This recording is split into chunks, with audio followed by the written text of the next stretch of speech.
Elara had picked this old apartment building for its quiet, perfect for her late-night studies. Most residents were older, kept to themselves. But then he moved in across the hall, a man of shadows and hushed movements. She never saw him fully, just glimpses of a gaunt figure in a dark hoodie slipping into his unit. His door was often left ajar, just a crack revealing nothing but deeper darkness within.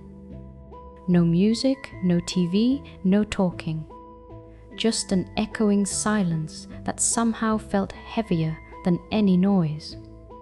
The first time Elara truly felt it was late, taking out the trash. He was there, standing silently by his half-open door, staring at the scuffed linoleum. He did not move, did not seem to breathe. She muttered a nervous, "Evening," but he did not even flinch.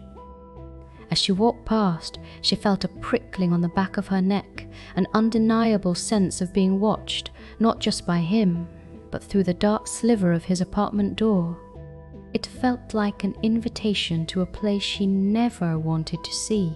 The soft tapping started a few nights later, always around 3 a.m.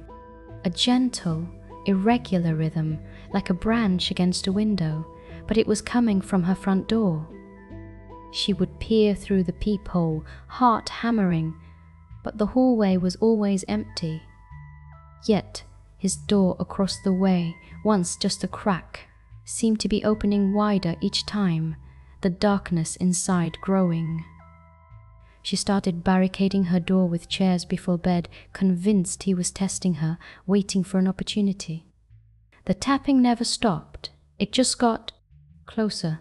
One stormy night, the power flickered, plunging the hall into near darkness. That is when the scratching began. Not tapping, but a slow, deliberate clawing at her door, right where the peephole was. A faint, wet thud followed, then an unnerving silence. Elara pressed her eye to the peephole, a sliver of bravery overriding her terror. What she saw was not the hallway. It was a single, milky white eye, pressed impossibly close to the glass, staring directly into hers. And then, a guttural whisper, muffled by the door. "Let me in just for a moment." Elara screamed, a raw, desperate sound. She shoved her heavy bookshelf against the door, fumbling for her phone to call the police. They arrived quickly, found nothing.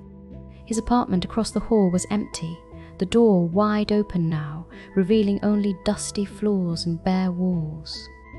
No furniture, no belongings, no sign he would ever live there.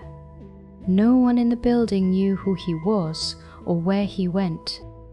Elara moved out that very week, fleeing the building and the memory of that eye. Months passed. Elara settled into a new apartment, a new city, trying to forget. One quiet evening, as rain pattered against her window, a soft, familiar tapping began at her door. Her blood turned to ice. She forced herself to the peephole, dreading what she might see. A blurry, shadowed outline filled the view. Then, a single, pale, unblinking eye pressed impossibly close to the glass, just as it had been that stormy night.